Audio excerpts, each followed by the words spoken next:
Course. Well, concerns are mounting over the impact of nuclear drift from Japan.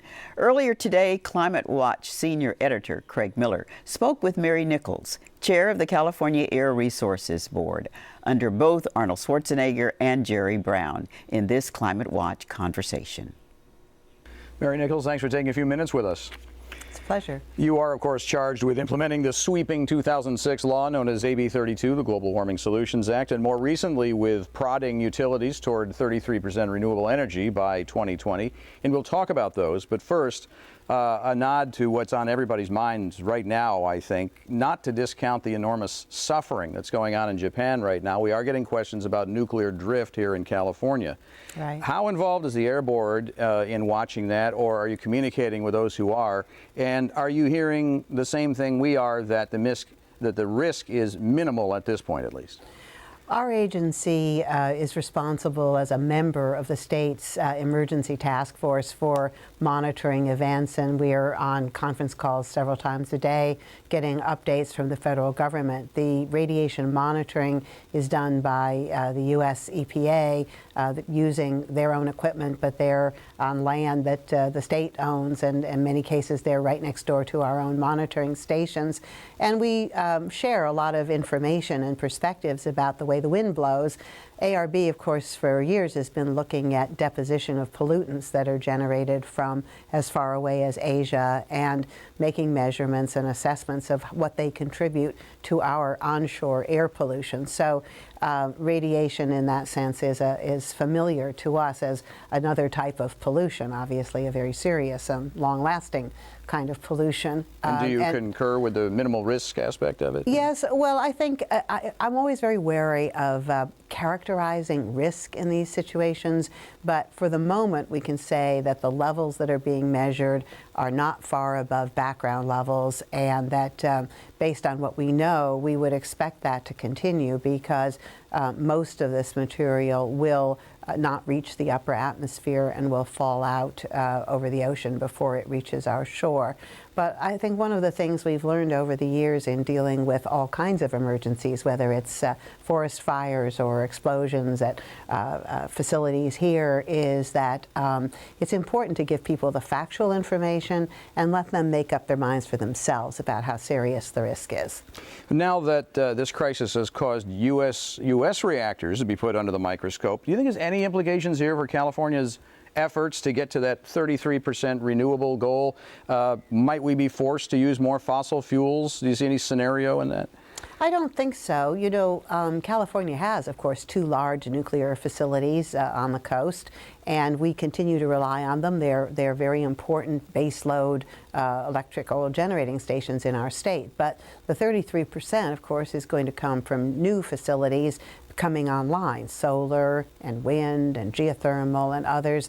We never counted any additional nuclear in that 33% because in our state we're prohibited from building any new plants until there's a repository for the waste, and of course that doesn't exist yet. So this doesn't really change our plans one way or the other. Currently, of course, there is various groups that identify themselves, changing the subject here now, as environmental justice groups, have filed a suit and won a decision that, at least a preliminary decision at this point, we're expecting the final one any time, that would in essence force the Air Board to kind of go back to the drawing board on some aspects of implementing AB 32. How much of a setback will this be? Well, the judge's preliminary ruling was that when we developed our plan for meeting the overall reduction goals of AB 32, we should have done a larger, more in-depth analysis of a cap and trade versus other alternatives. The cap and trade program is only about 20% of the total emissions reductions that we called for in our scoping plan, and the judge didn't actually challenge the cap and trade rule itself. That was done through a separate rulemaking and has its own very extensive environmental impact assessment, including an analysis of the costs and benefits of other types of alternatives. So frankly, although symbolically, of course, it's a setback if the judge does go final and actually order us to redo the plan, but in reality it will have very little impact because the plan itself is not of any legal force. The cap and trade rule has already been adopted, and in fact it's already in effect. We're not enforcing it right now because we're still working out some of the details of enforcement, but the basic structure of the rule has already been adopted. So it's a little bit more of a tempest in a teapot. We're running short on time already. We mentioned on the KQED news blog, though, that we'd be talking to you, and we got some questions. I've filtered them for things that were not climate related or pure invective. You know you're a lightning rod, right? I guess so. So very quickly, let's try to get a couple of these in. First of all, most of the questions seem to point to a lot of people are still just not convinced that AB 32's implementation isn't going to be a serious drag on California's economy. What can you say to them at this point to really convince them? Well, the first thing I would say is that we're already in the process of implementing AB 32. We have, in effect, the most important piece, the one that we're relying on for the most reductions in greenhouse gases, which is our auto emission standards. And not only are those standards not a drain on the economy, they are saving consumers money every day at the pump. So I think this fear that somehow this is going to create some new additional burden on the price of energy is just wrong.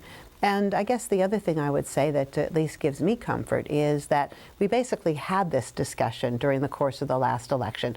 We had two candidates who took very different positions on AB 32, Jerry Brown, who supported it, Meg Whitman, who said it should be at least suspended for a year. And we had Proposition 23, which was a very serious, very well-financed measure on the ballot to try to suspend AB 32 while our state is in the process of trying to recover from a terrible recession. And in both cases, the voters of California overwhelmingly rejected the arguments against AB 32. So that gives me at least some comfort that I'm not out there alone. I got to get one more viewer question in real quick. From Taggart. He wants to know how many times you've taken alternative transit to work in the past year. He says, bet I could guess. Can you surprise him? Actually, I walk to work in Sacramento, so I don't take transit here in LA. I will admit that when I go from my home in Midtown Los Angeles out to El Monte, I do drive a car. Well, that's all right. Walking works. You're off the hook on that one. Thanks very much for taking a few minutes with us today. Thank you.